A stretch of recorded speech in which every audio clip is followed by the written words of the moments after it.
Audio book वाङ्मय 66 युग निर्माण योजना दर्शन स्वरूप व कार्यक्रम चैप्टर 3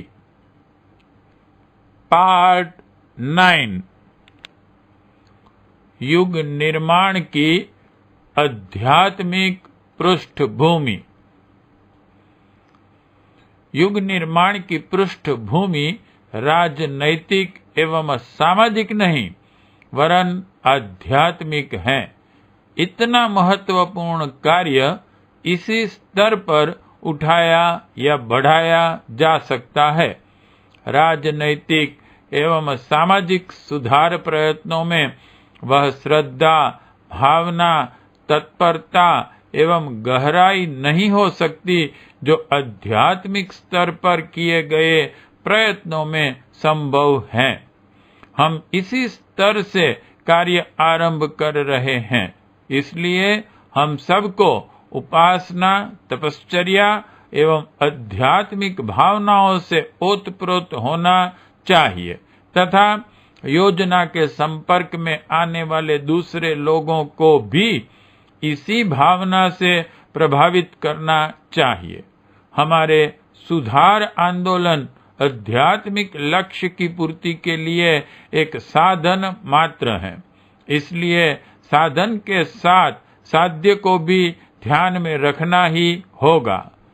हमारे 8 आध्यात्मिक कार्यक्रम नीचे प्रस्तुत हैं।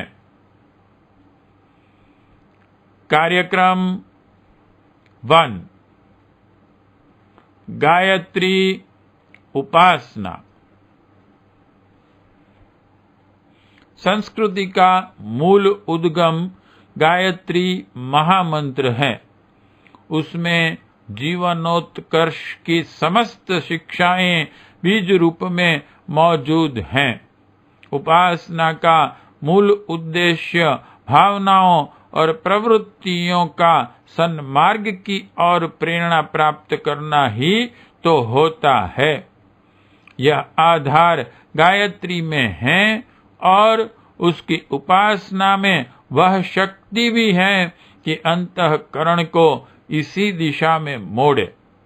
इस दृष्टि से गायत्री सर्वांगपूर्ण एवं सार्वभौम मानवीय उपासना कही जा सकती है।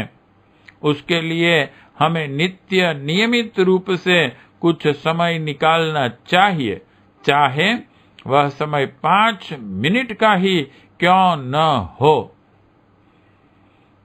108 गायत्री जपने में प्रायः इतना ही समय लगता है। प्रयत्न यह होना चाहिए कि अपने घर, परिवार, संबंध, समाज और परिचित क्षेत्र के सभी लोग गायत्री उपासना में संलग्न रहें। इसके अतिरिक्त उपासनाएं जो करते हैं वे उन्हें भी करते हुए गायत्री जप कर सकते हैं। कार्यक्रम 2 यज्ञ की आवश्यकता। जिस प्रकार गायत्री सद्भावना की प्रतीक है, उसी प्रकार यज्ञ सत्कर्मों की प्रतिनिधि है। अपनी प्रिय वस्तुओं को लोकहित के लिए निरंतर अर्पित करते रहने की प्रेरणा यज्ञीय प्रेरणा कहलाती है। हमारा जीवन ही एक यज्ञ बनना चाहिए। इस भावना को जीवित जागृत रखने के लिए यज्ञ प्रक्रिया को दैनिक जीवन में उपासनात्मक स्थान दिया जाना चाहिए। हमें नित्य यज्ञ करना चाहिए। यदि विधिवत यज्ञ करने में समय और धन खर्च होने की असुविधा हो तो चौके में बने भोजन के 5 छोटे ग्रास गायत्री मंत्र बोलते हुए अग्नि देव पर होमे जा सकते हैं अथवा भोजन करते समय इसी प्रकार का अग्नि पूजन किया जा सकता है। घी का दीपक एवं अगरबत्ती जलाना भी यज्ञ का ही एक रूप है। इसमें से जिसे जैसी सुविधा हो वह यज्ञ कर्म बना ले, पर यह प्रथा गायत्री परिवार के हर घर में जीवित अवश्य ही रहना चाहिए। कार्यक्रम 3, हमारे 2 पुण्य पर्व, गायत्री जयंती, ज्ञान पर्व, ज्येष्ठ सुदी 10 और गुरु पूर्णिमा कर्म पर्व, आषाढ़ सुदी 15। यह 2 भारतीय धर्म में महान आध्यात्मिक पर्व माने गए हैं। एक गायत्री माता का प्रतीक है, दूसरे यज्ञ पिता का।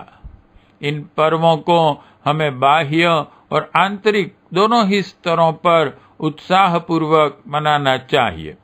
दोनों पर्वों पर हवन, दीपदान, उपवास, भजन, कीर्तन, गोष्ठी, प्रवचन, प्रभात फेरी, पूजा, दान, जप, तप जो भी बन पड़े सो व्यक्तिगत या सामूहिक रूप से करना चाहिए। अपनी श्रद्धा को सजीव रखने के लिए सत्कर्मों एवं सत्प्रवृत्ति का अभिवर्धन करने के लिए समय, श्रम, धन एवं भावनाओं की श्रद्धांजलि अर्पित करके ज्ञान ऋण से उऋण होने का कुछ प्रयत्न करना ही चाहिए। दोनों पर्वों के दिन दीपदान करना चाहिए। गायत्री परिवार के हर सदस्य के घर दीपावली की तरह दीपक जलाए जाया करे।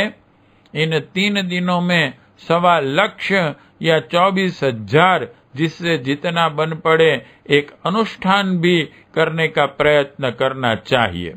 ब्रह्मचर्य, भूमि शयन आदि अन्य जो तपश्चर्या बन पड़े वे भी इस अवधि में करनी चाहिए। लोक सेवा की दृष्टि से धर्म फेरी, पद यात्रा, कथा प्रवचन जैसे कोई सामूहिक कार्यक्रम भी रखे जा सकते हैं। इन 2 पर्वों पर सामूहिक उत्सव भी मनाए जा सकते हैं। गायत्री जयंती के दिन ज्ञान की महत्ता और गुरु पूर्णिमा के दिन कर्म की महत्ता का विशेष रूप से प्रतिपादन किया जाए। दोनों के समन्वय से ही सर्वांगपूर्ण अध्यात्म बनता है। कार्यक्रम 4, चंद्रायण व्रत तपश्चर्या। विशेष आत्म बल का संग्रह, पापों का प्रायश्चित एवं शरीर शोधन की दृष्टि से चंद्रायण व्रत का विशेष महत्व माना गया है। इस तपश्चर्या को पुनः प्रचलित करना चाहिए।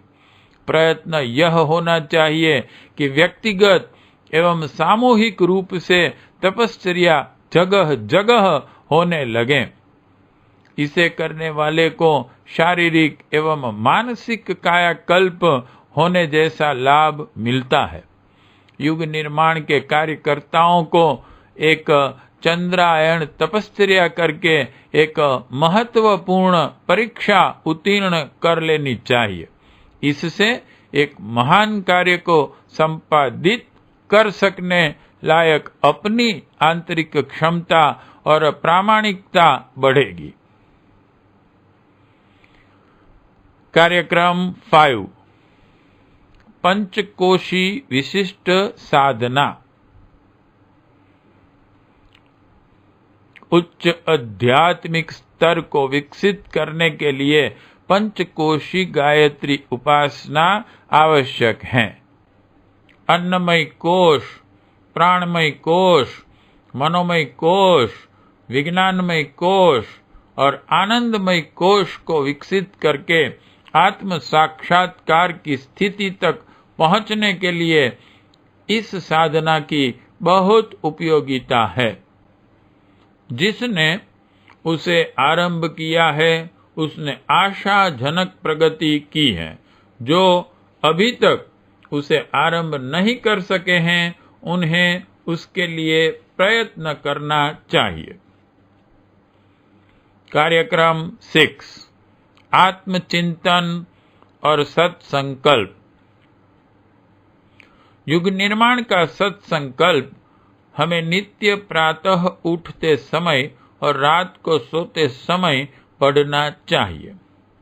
उसके अनुसार जीवन ढालना चाहिए।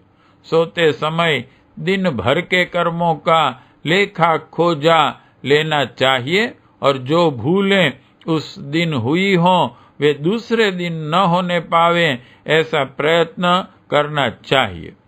जीव को दिन दिन शुद्ध करते रहा जाए। कार्यक्रम 7, अविच्छिन्न दान परंपरा।